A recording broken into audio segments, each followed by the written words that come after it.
And this evening, we have a very special and loving person in our Dutch Three Principles Café.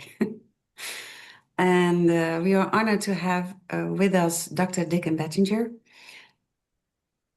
I already told you, Dicken, I'm going to make it short because I know a lot of people already know you.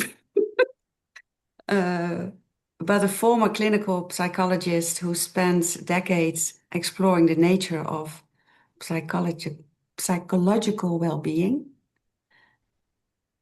Since discovering the three principles, and I hope I'm right, in 1986, Dicken. Yes, Dicken has yes. dedicated his life to mentoring, retreats, and sharing this understanding all over the world. Together with Natasha Swetlov, she was in another episode of our cafe as a guest. Dicken wrote the book Coming Home, and soon to be released, the book Life Can Be Easier Than You Think. That's a great title. Life Can Be Easier Than You Think. We are truly excited that you, Dicken, will be coming to the Netherlands in June. And just before we close the cafe doors later on, I will tell a little bit more about that. How wonderful that you are here with us. And we'd love to hear from you now. So the floor is yours. It is absolutely a delight to be here. But first, I would just really like to thank Lois and Natasha for that beautiful tribute to Ria. It really touches me. My daughter is about her age, so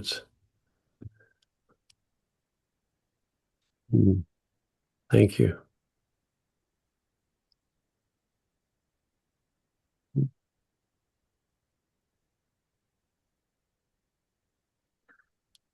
I really would like this time to be of service to all of you.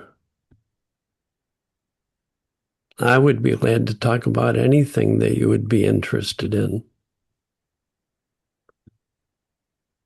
I certainly can talk on and on and on about how learning the principles changed my life, how I was always a spiritual seeker. I studied world religions. I meditated. I was meditating 4 hours a day when I met Sid Banks. And he brought the spiritual together with the psychological in a way that simplified it beyond anything I had ever heard. And to realize that each of us is connected to a dimension of life that can't be damaged or hurt because it's pure energy. The physicists, the scientists, are saying that in our universe,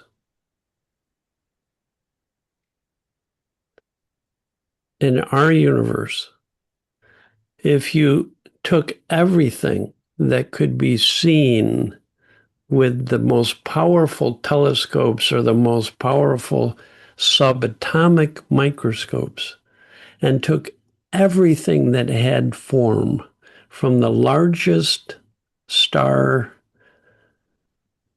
to the smallest particle of subatomic energy. The energy from everything in our universe that has form only accounts for 4% of the energy in our universe. And the rest of our universe is formless energy. Mm-hmm. So I like to think who you think you are in your body is only really 4% of who you really are. We're like little waves on the ocean of conscious life energy.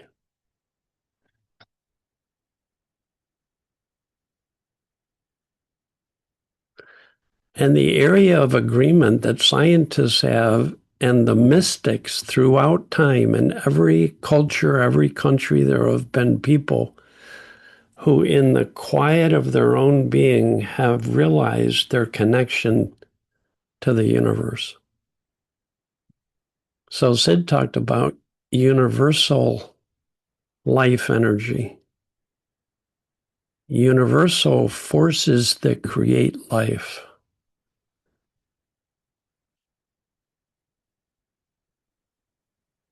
That we are connected to that intelligent life energy.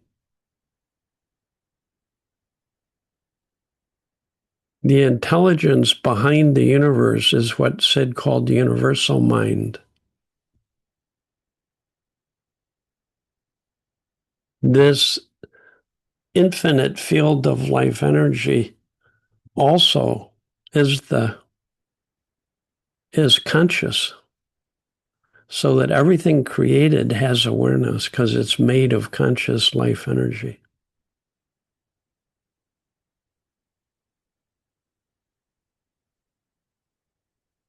And it's full. This field of formless energy is not empty. It's full of creative potential.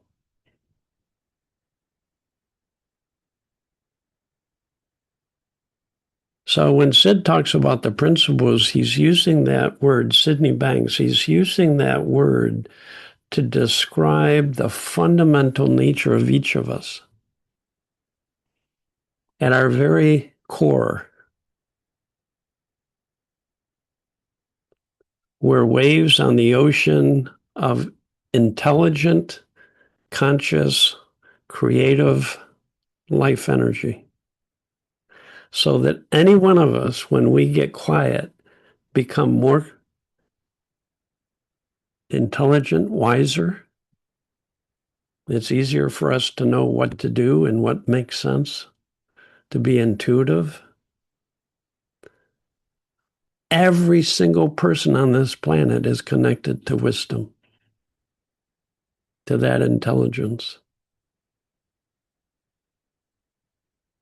We're wise. When we get quiet, we become more conscious, more awake, more aware, more present. And that when we get quiet, we become more creative. We start getting new and fresh thoughts and feelings and impressions that are uplifting and helpful, that guide us through life.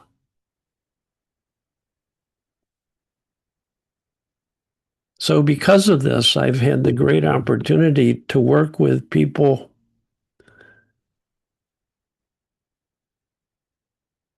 from all walks of life, from all countries. I've worked with some of the top business executives in the United States. For 16 years, I worked in sharing this understanding in one of the largest global companies, billions of dollars this company revenued. I've worked in prisons. I've worked with the homeless. I do a lot of 70% of my work is pro bono for free. I work with war refugees from the Ukraine, from the Middle East, from Africa. And we're all the same. The 96% of us is the being part of being human, being a human being. The human is our thoughts and feelings and physical being. Thoughts and feelings come and go. Our being is always here. The waves of the ocean can take form and disappear, but the ocean stays and is always here. We can lose our physical body, our spiritual being is shared by the universe and by all. So there's one being and many humans. When I first learned this, I loved seeing my kids as having perfect well-being inside. Perfect. Can't be damaged. When their minds quieted down, they became wiser, more present, less caught up in their thinking, more present, more kind, more loving, more responsible, friendlier, kinder, more loving. I've noticed that that's true for any human being on this planet. We have perfect well-being inside everybody. When we only have one psychological problem, just one. We get caught up in thinking and think it's true, and then after a while we identify that's who I am. If we think our thoughts are true, we're likely to act on them. If you had 100 negative thoughts in the next hour, you could be healthy as can be if you didn't think those thoughts were true. And you didn't think that that's who you are. Who you are is this core of loving, wise, creative life energy. That's who you really are. Because every time our thinking quiets down, that's what shows up. So you could have 100 negative thoughts, and you could be one of the healthiest people in the world. I still have lots of negative thoughts, but I don't pay attention to them like I used to. I don't think they mean something like I used to. I don't analyze them like I used to. In that sense, I'm becoming more like a kid again, more like a child. I have young grandkids. They get upset. They do not hold on to their thinking and make meaning of it. They just let it go because they want to play. So they come back to being present, and then it flows. It's called being resilient. Every human being has the ability to be resilient. Sure, we'll get upset. Sure, we have difficulties. Everybody does. I do. But when we understand that it's all created from thought, and the only problem is when we hold on to it and think it's true, more and more, as soon as we feel this, we immediately come back to the now. No holding, presence. We're a thought away from being present at any moment. And when we rest in the present moment, for no reason, we start feeling better. When we feel better, we do better. It's that simple.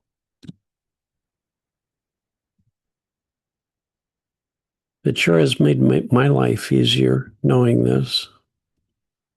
And it's made thousands and thousands of people all over the world that have learned this. It's made their lives easier.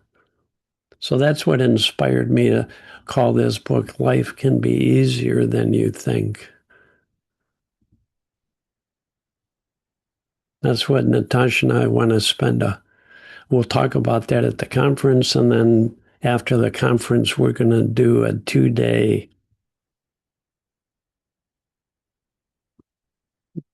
event where we really have an opportunity to go into this deeply with people.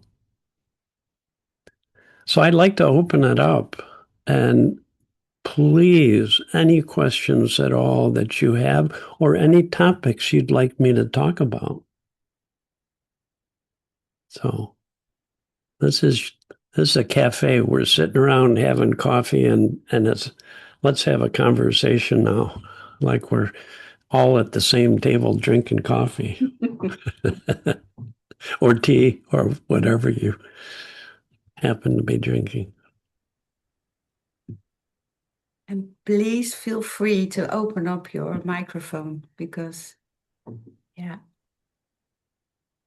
Good for you, Esther. Esther, hi. Hi, Dicken. Oh, it's really, it feels surreal to be here live with you and to be able to talk to you. I've seen so many hours and hours of video material, and Oh my yeah, gosh. yeah. And I just want to say to you that I was already listening to a lot of 3P practitioners, people that teach from that perspective. And then I don't know which interview it was, but I saw an interview with you, and I think it was actually with Ankush Jain. Oh, yes, I remember that was very early on. I Yes, know, but it brought me to yes. tears, and I was so happy after Oh, that. Yeah. mm, mm, So, yeah, I really felt it. Um, mm. I have a question. Yes, Um, well, actually, there's two questions that pop up regularly, and one of them is more a general thing of some resistance when there is 3P, and I always think, but what about the body? So maybe I don't know. You can say something more about that. I have been in a discussion yes, with I think Dominique Scafidi was it, and I said, "What about the fourth principle, the body?" And he just had to laugh yeah, out loud. So yeah, yeah, and the other thing is that a friend of mine has just been diagnosed, or yeah, she has been diagnosed with depression, and we talk a lot about this perspective and about this way of living life and thinking. And then she says, "Yeah, I know it's all about thinking. I know it's my thinking, but what can you do?" Right? Because she is in this rut of thinking and she knows it, but yeah, still nothing helps. yeah. So that's what I wanted to. Two very, very good questions. Thank you, Esther. I'll see if this is helpful and we can talk about it. So Great. Thank you. the body is the wave on the ocean. It's not separate. The body is energy. Energy that's taken form. That's what form is. It's always energy that's temporarily taken form. But anything that's taken form doesn't last forever. It goes back into the field of energy. So my dog is energy that's taken form. A tree is a divine thought. It's energy taken form. It has intelligence. It responds to environmental changes dramatically. It sends communication through its roots. It responds to light and to heat and to changing circumstance. It's all connected. So the principles are the universal source of anything that has form. And everything that has form is part of that energy. It's not separate. It's not a separate. The body is part of is the form side of the principles. So it's sort of like with human beings, 4% of us is physical. 96% of us is this field of energy. The true human being is 100%. It's all one. It's all connected. It's all one. My body is the universe. It's not separate. That's a radical statement. My body is the universe. That's like a wave saying, I am the ocean.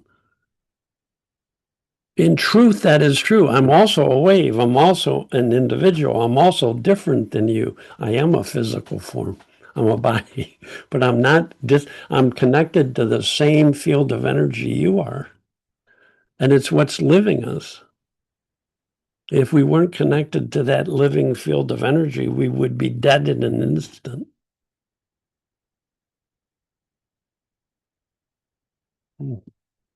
So the body is to be celebrated. It's a beautiful thing. The principles talk about the body constantly. It's saying everything you experience in any moment is being created. It's an embodied spirituality. It's not two separate things. It's the same in different form.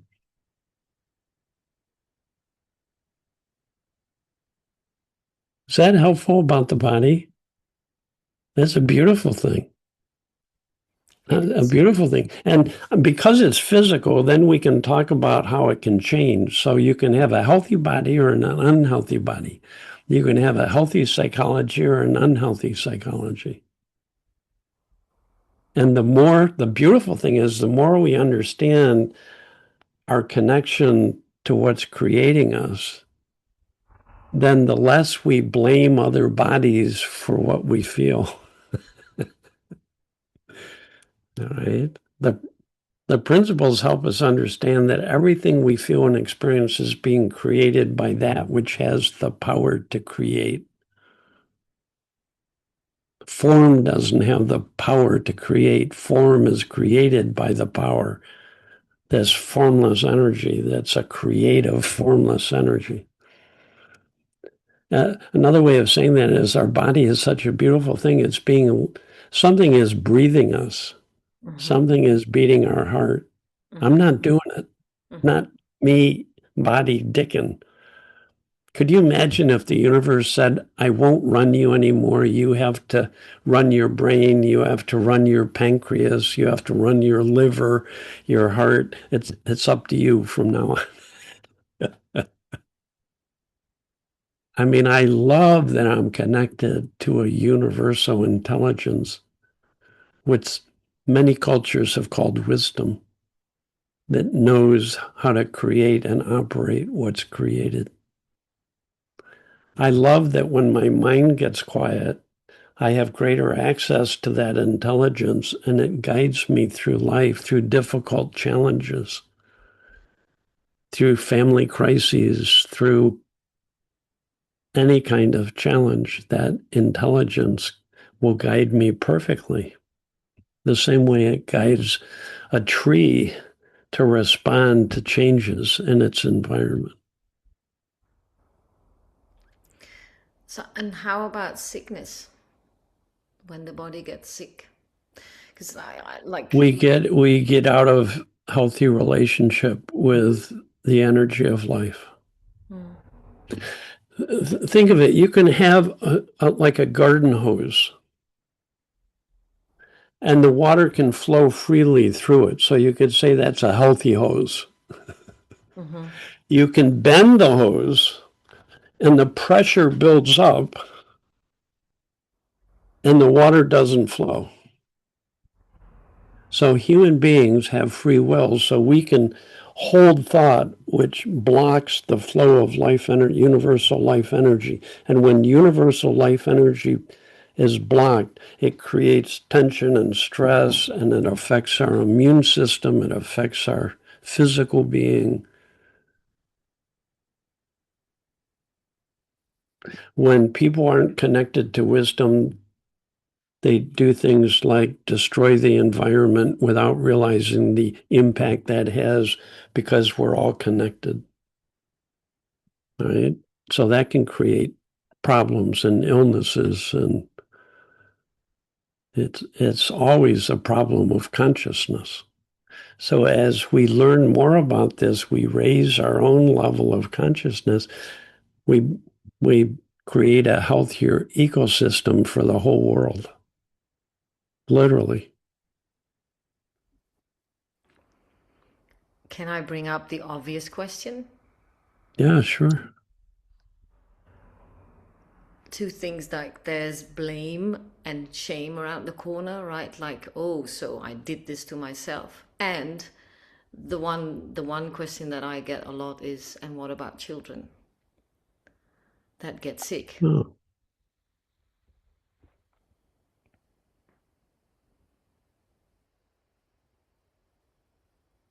Blame comes out of misunderstanding. Mm-hmm. When you understand how this works, you don't blame anybody for anything.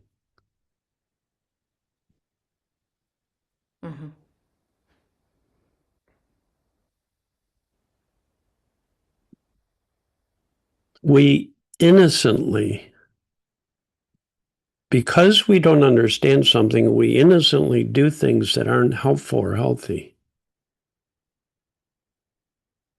If you gave a child the car and had it drive it and it had an accident, you wouldn't blame the child. Mm-hmm. If you're in the woods and you find a child who's lost in the woods, you don't blame them for being lost.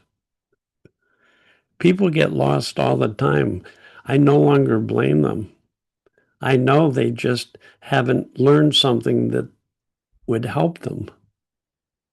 Yeah, that's so true. And it's true for us as a society, as in anything in society, as people learn more, they do better. Mm-hmm. They make better choices. Mm-hmm. So I love the principles have helped me take away the blame. If I don't feel good, I don't blame other people for what I feel. If I see other people not feeling good and blaming, I don't blame them for blaming. I used to blame, and before I understood this, I was a psychologist for 10 years, and the whole field of psychology was blaming people for feelings. There were 450 different theories by the time I met Sid Banks. About 450 different theoretical approaches to psychotherapy, as was counted out by a research done by Yale University. 450 different theories, no principles, none. So without principles, you don't have understanding. Yeah. So I see at times people get lost. I still get lost, but I no longer blame. Understanding is the cure for blame. More understanding brings less blame into the world, into society.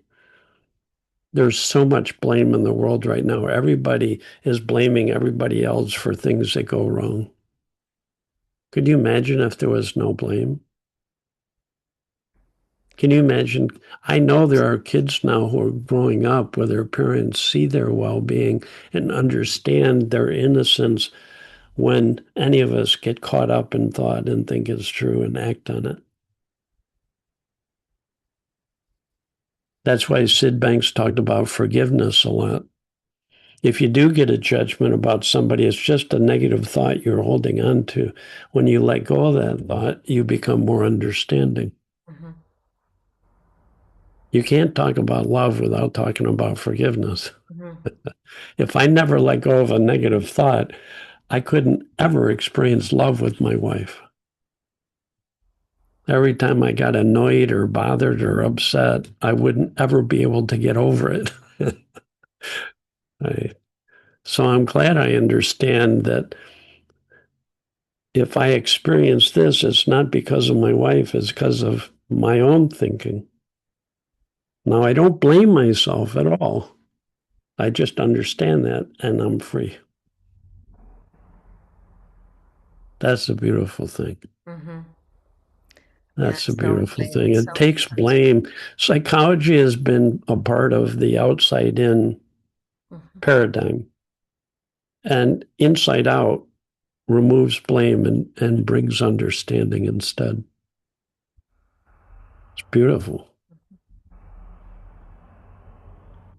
You asked about a woman who is depressed who says, I know it's just thought. Nobody knows what thought is. If anybody who says, I know it's just thought, they have no clue. Thought is an infinite field of energy. No one can understand that intellectually. People think that if they understand something intellectually, they understand it, but that's not how I think of understanding. I think of understanding as when we stand under our intellect. There's a deeper knowing that's not of the intellect. So I've worked with thousands of depressed people. And when they begin to have insight that it's thought creating their feeling and that they have free will and they begin to experience forgiveness, letting go of judgmental thoughts, they lighten up. No exception. They lighten up. They feel better. Any human being, when they stop believing negative thoughts to be true and they let go of them, will always, always, always feel better. They'll still have moods. They'll still have their ups and downs, but they feel lighter. Right? So I had to learn to have a lot of patience with people that I work with who are depressed. Because one of my old habits was to get impatient. It's just thought. Let it go. You'll be fine. That doesn't help people. No. No, it doesn't help people. No, it doesn't help people. I had to show up and forgive and love, be kind, be present, be understanding, no blame. And in the face of that, people would begin to relax and during the session. And when they would, they'd feel better. They'd say, see, that's how it works. One woman who was clinically depressed she could barely, somebody had to bring her to the session. She had been depressed for years. Within 10 minutes, we were laughing so hard. And I said, right now, you're not depressed. And she goes, yes, I am. See, it's just a lack of understanding. That's all it is. It doesn't matter if it's been cloudy and rainy for months. When the clouds part, it's still blue sky is still there and the sun is still there and it shines through. And if you've been cloudy for years and the clouds part just a little bit, a little sun will come through. That's your well-being shining through. So I really enjoy working with people who are depressed because I can help show them how often their well-being shines through without them knowing that's what happens. Because without understanding, when people feel good, they'll blame it on something. No, I feel good because you make me feel good. I say, no, I don't. No, I don't.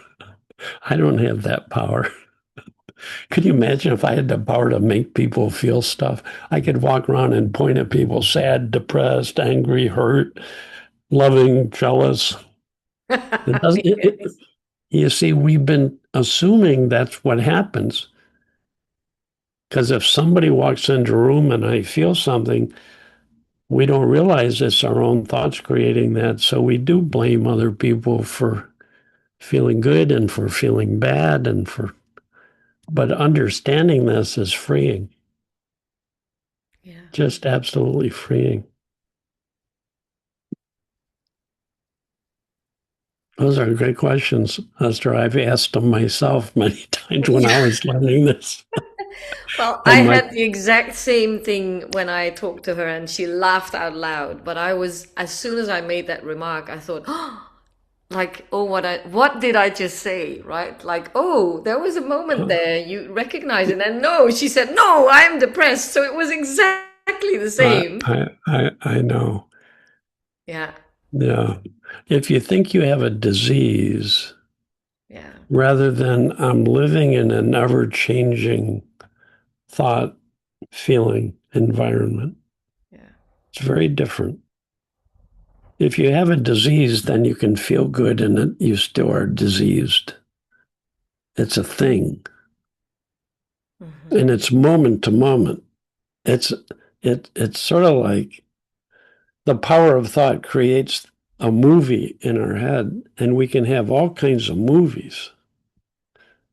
But the instant the movie stops, there's a white screen always, and it's always been there, but people can't see it. That's consciousness, what Sid called your soul, pure consciousness. When our minds get quiet, there's the blue sky of presence, awareness. Awareness is always here. It doesn't come and go because it's part of nature. We can be aware of any experience, and the awareness is untouched, but we're not used to being aware of awareness, we're used to paying attention to the movie. Yeah.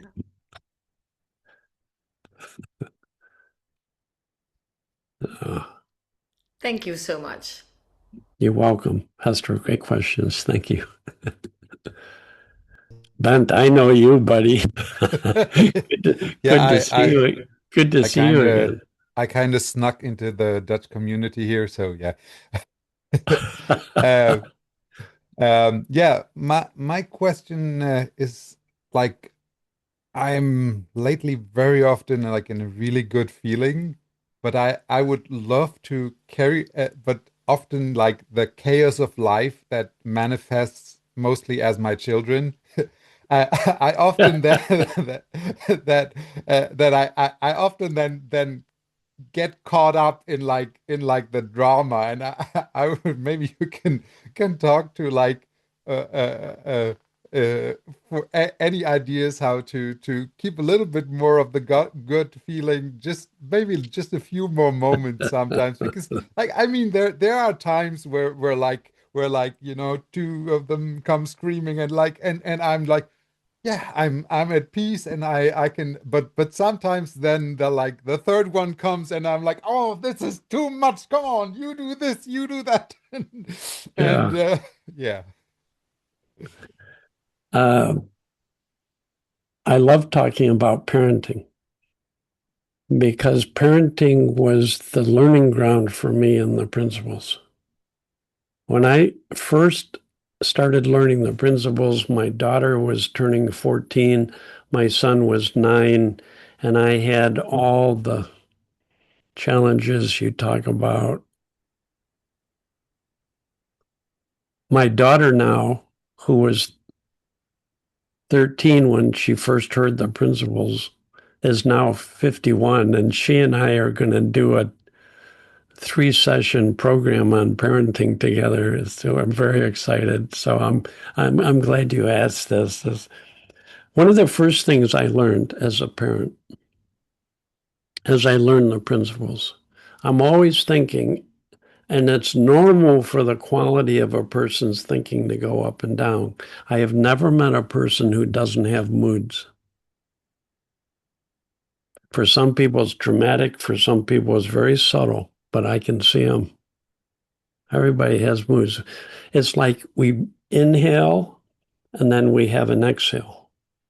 We inhale oxygen, we exhale carbon dioxide waste. We eat food, we eliminate waste. It's natural cycle. So all people are going up and down, but it's just shifts in the quality of our thinking.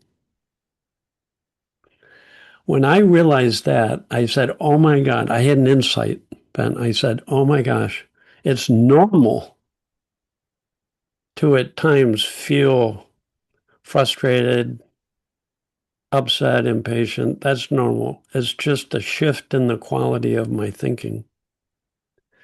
But I'm a conscious being, so I can be aware of my mood.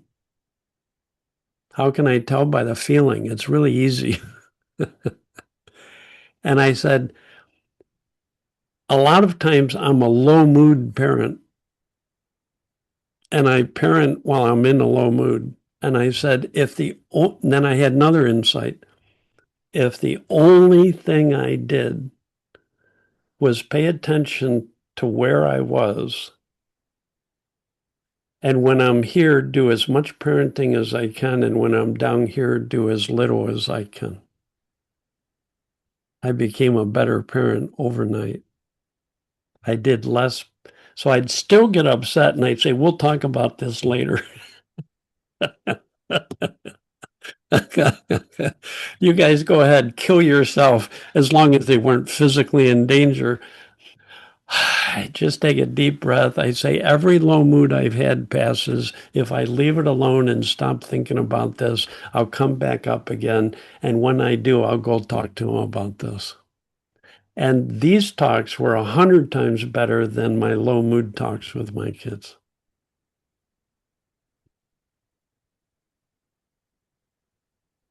Yeah, thank you.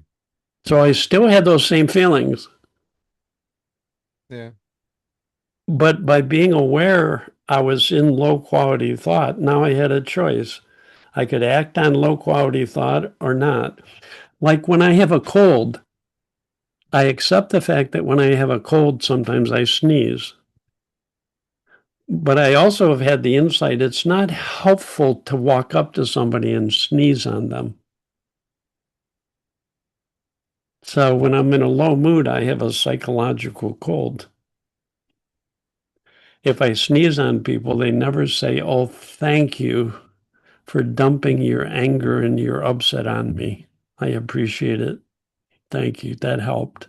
Never, never. So I stopped sneezing on people psychologically. It meant I had to take responsibility for my state of mind. And boy, did that feel good as a parent, because I felt better. I enjoyed parenting more, and I got better results.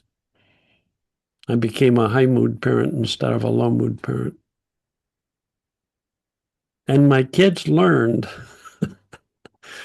that when I was in a low mood, I wasn't going to do much parenting, if as little as I could.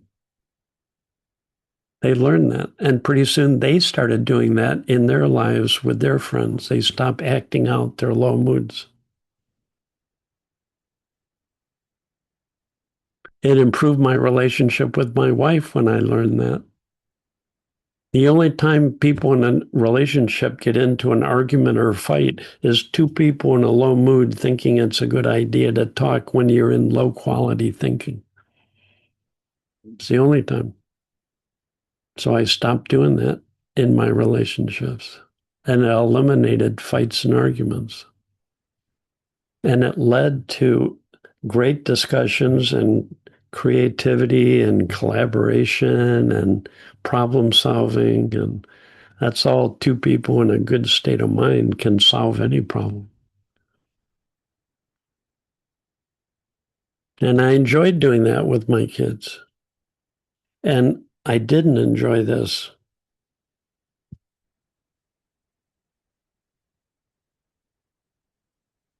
So you're going to continue. It doesn't even matter if you have horrible low moods. If you take responsibility for them, it's like having a cold and not sneezing on people. It's not as hard. It's not hard. What is hard is when you sneeze on people, because then it takes forever to fix that in a relationship.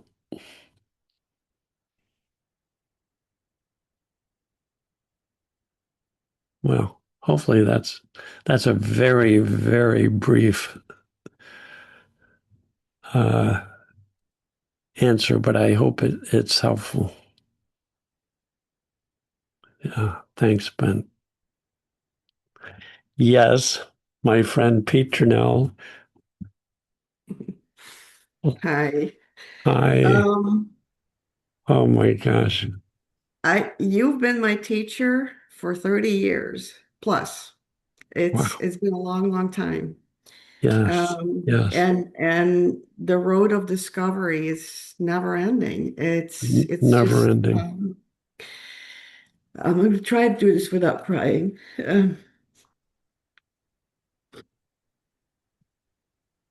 So for me, in the last couple of years, I think I really started to finally understand what you're talking about. Um, so, and it started for me by learning how to disconnect the computer head, going into my heart, and really Yes. surrendering to that, which is a difficult thing to do. Um, and it's beautiful. And my question is about when you do that, and and, and I'm sure, and I've never heard you talk about this, but I'm sure you're there. All kinds of things are going to happen that you don't see coming, that you don't expect, that Yes. are so beautiful and crazy And don't be surprised if the universe is going to start asking you to do certain things because you're here to serve. And that's you're discovering what you're here for. And I would like you to talk about that if you don't mind. It's probably it might be a little bit off the topic. I don't know, but it's been quite a ride, and I don't always know how to handle it. Well, it's helped me to be okay with never knowing how to handle things from here. No, that's not what I mean.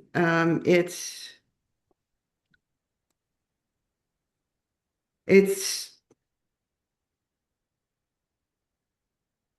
getting so close to the universe Yeah. that you change. You literally change. Yeah, literally. Well, we're built to change. Mm-hmm. This universal mind is full of infinite possibilities, way beyond anything we could ever imagine. And when the more we become open and receptive to that wisdom, the more we get surprised by what shows up in us that's helpful, but we get surprised by what direction that intelligence starts moving us. I never thought I would be traveling the world and teaching.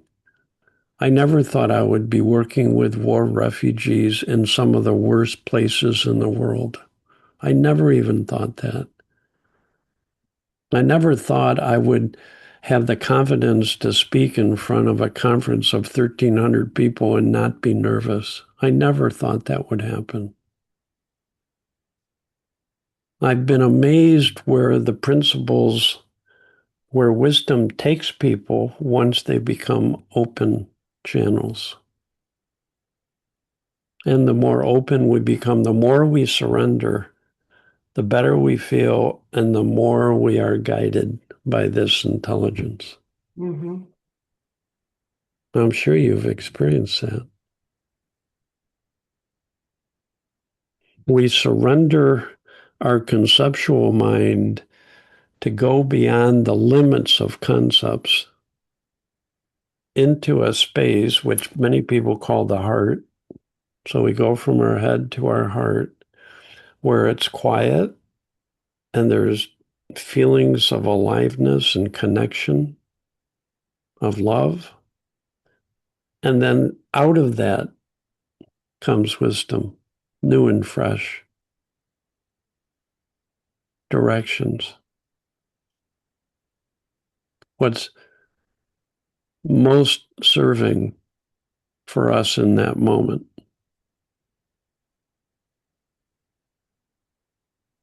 So sometimes wisdom guides us towards sleeping because that'd be most serving is to get rest, or guides us toward eating because we haven't been eating, or it guides us toward calling a certain friend that occurs to you, or sitting down and creating something new. No one can know where wisdom will take you, because it's only in a moment of open receptivity that this intelligence starts moving us. But it's very ordinary. When I stop talking with you without thinking about it, this intelligence will start moving me. So I'll stand up and this intelligence will take me. I don't know where it's going to take me. Sometimes it takes me out to say hello to my wife. Sometimes it takes me into my bedroom. Sometimes it takes me into it, has me sit down on the couch behind me to reflect on something. I never know where it's going to take me, but I know when I'm aligned and in harmony with universal wisdom, it moves me gracefully through life. I like to use the example of when I'm driving a car. My hands keep moving. I'm not using my intellect. I'm not thinking about it. I'm not trying to figure out how far to turn the wheel. And in a sense, my hands are making life and death decisions. That's wisdom. That's that intelligence. So in any moment of pure presence, wisdom will move, it'll bring the feeling that's perfect for us in that moment, and it will bring the knowing that's perfect to guide us in that moment. In that moment. And then we get surprised often by where we end up. And it is quite a journey. I had no idea that wisdom would help guide me toward spending time in the Netherlands, and I'm thrilled. It just worked out. So many different factors fell into place. I met Linda, and we talked, and then ideas came to one of us and then the other, and then all kinds of possibilities just opened up at the same time. It's just, so we can say the more you understand about the principle of mind, the more you are comfortable not knowing and being quiet and being present and being lived, being guided. You have more trust and faith in that wisdom to know exactly how to lift your spirits and guide you. So when any human being gets really quiet and present, they become more loving and wiser. I love that that's built into us to be that way. It's our default setting. And that was true, too, for the people I worked with who were in prison. When they got quiet, they became very friendly, very kind, very loving. Unbelievable. And they were so grateful to learn this. With people in prison, if you don't teach them something that helps them understand better how their mind works, when they leave prison, there's 80% chance they'll end up back in prison. After people in prison went through a 1-year-long program in these principles, you let them out of prison, only 10% came back, not 80. And the 10% came back, it was for lesser crimes, not bigger crimes. It's unbelievable. We know how to help people. Know how to help people. Been talking to a young man in Africa who, fleeing the war in the Congo, witnessed his father and brother being killed. Traumatized. He was bitter, he was angry, he was enraged. He ended up in another country. He ended up in Uganda at a huge refugee camp, 135,000 people, and he was bitter and angry and enraged. And he comes across the principles, and he got hope that no matter what happened to him, it didn't damage his well-being. And that when he let go of all of his painful memories and thoughts, for the first time in years, he felt happy. And he felt more loving. And then he got inspired. This young man, he got inspired to build a school. I ended up buying the benches for the school, wooden benches, so people wouldn't have to sit on the ground. But he created a school, and he began to just share with them things he had learned in school. And he found other people to share what they learned in school. So the teachers were just people sharing what they've learned when they were in school before the war. And now, learning the principles, he's now sharing that with everybody he meets in the school and with kids and with mothers and with orphans and with alcoholics and with. I'm talking to a young man in Kenya who became a pastor and then he became a doctor. And now he's gotten permission to bring from the minister of Tanzania, he got permission to bring the three principles into every church in Tanzania. Talk about surprises, Peter. Now talk about having no clue of what's possible. See, none of us can think about what's possible until we get quiet, and then this realm of infinite possibilities, this mind, at one point Sid called it a super mind, will bring us possibilities we had never ever dreamed of.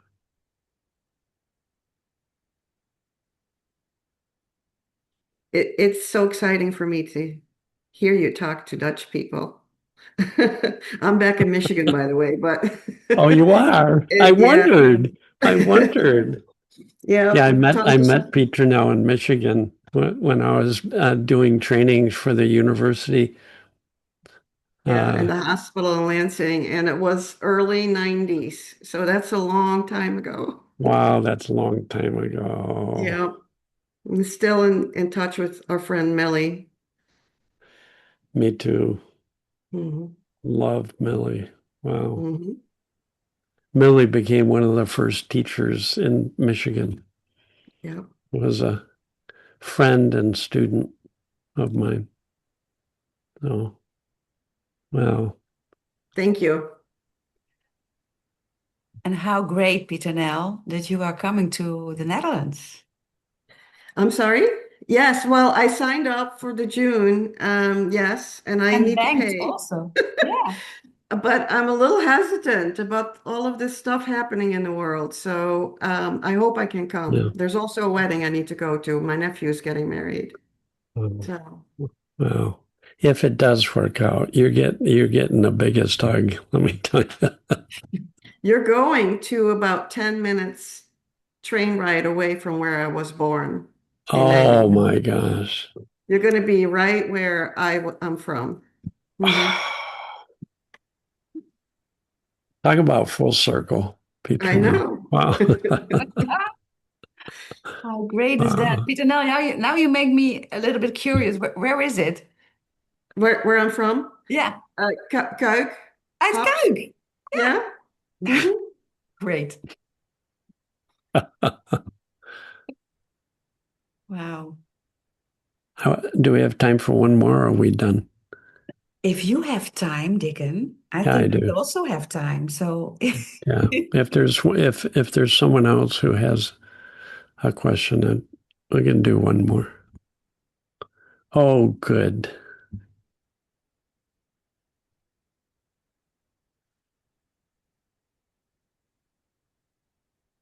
Is it Joe? Yeah, there you go. Hi, Dicken. It's Hi. very nice to meet you. I was struggling lately with something that since I came across the three principles, life changed a lot. Hmm. But whenever I try to make contact with my friends, sometimes they stick in their story about life and details. Yes. And I really want to keep the contact and listen to them, but I also feel like that they can be so stuck in the story that sometimes for me it's a bit hard to keep the contact there, like to be there, because I Yeah. don't want to get into the story anymore, but I want to have the contact. Yes. Well, with some of my friends, after I learned the principles, just being present and loving maintained our relationship. And I didn't try to teach them unless they asked me. I just loved them. accepted them and found ways of connecting with them.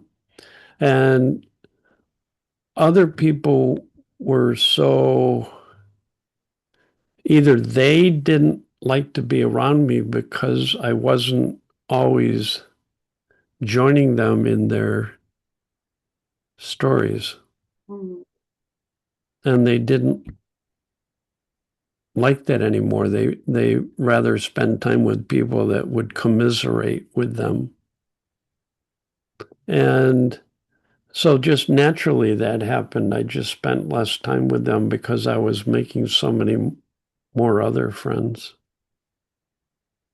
And with some people, there were a couple of my friends that were so negative that I just didn't enjoy being around them anymore. And that's just natural, though, in a relationship and friendships. So many and most of my friendships got stronger and deeper.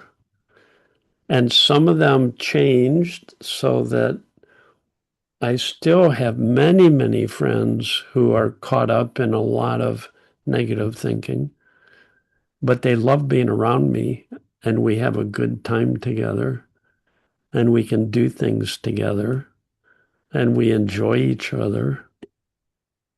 And other people, that's, I, in a sense, had to say goodbye to and move on.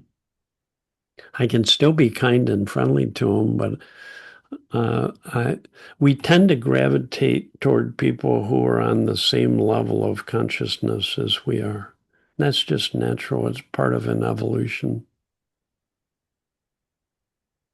Yeah. Is that helpful? Yeah, it is. Maybe sometimes a bit sad then that you have to let go of some people in a sense. Sometimes. Yeah. Sometimes. It's just natural evolution of our relationships. Sometimes it's better. But boy, the quality of my friendships now is so much better. And I have so many more friends. Now I have friends all over the world. I mean, who would have thought? And there have been people that we were friends and then we weren't friends. And then later on, we became friends again. Yeah. Thank you. Yeah, you're welcome.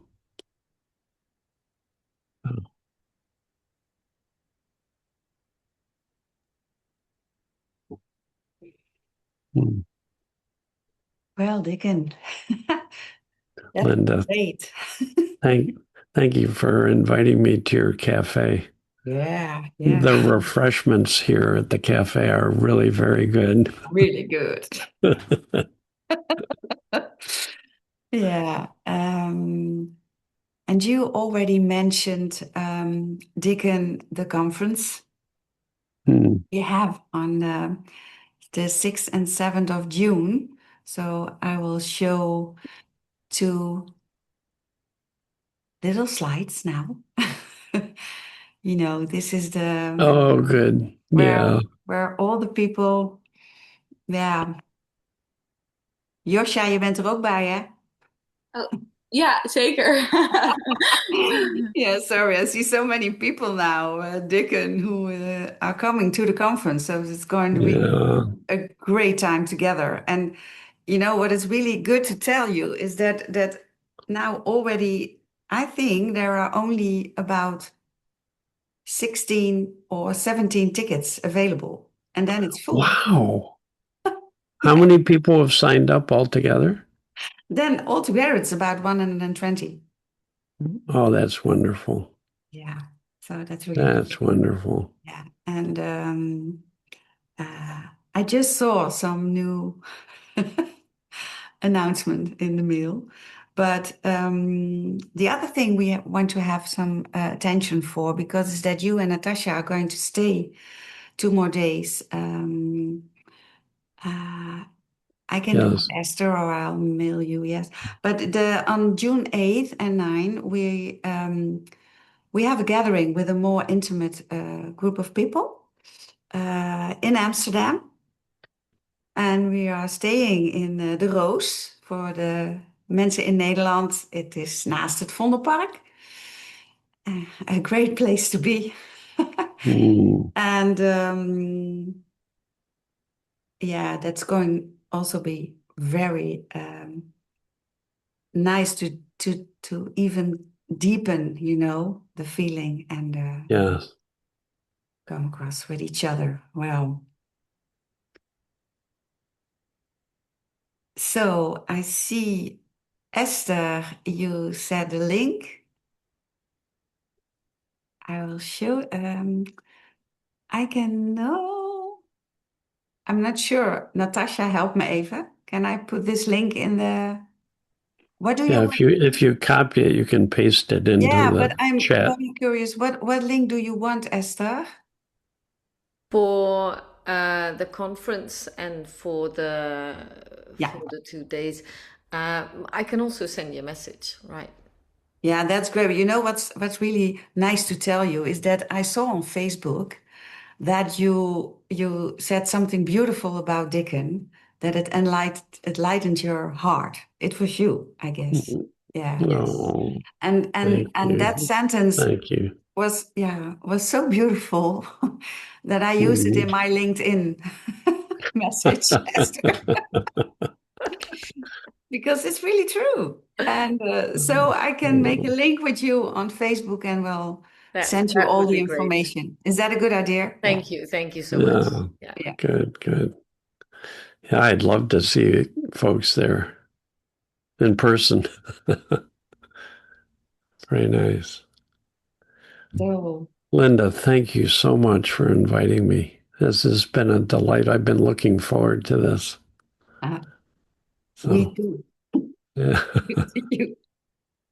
And yeah, thank you so much. So, You're welcome. Goodbye, everybody.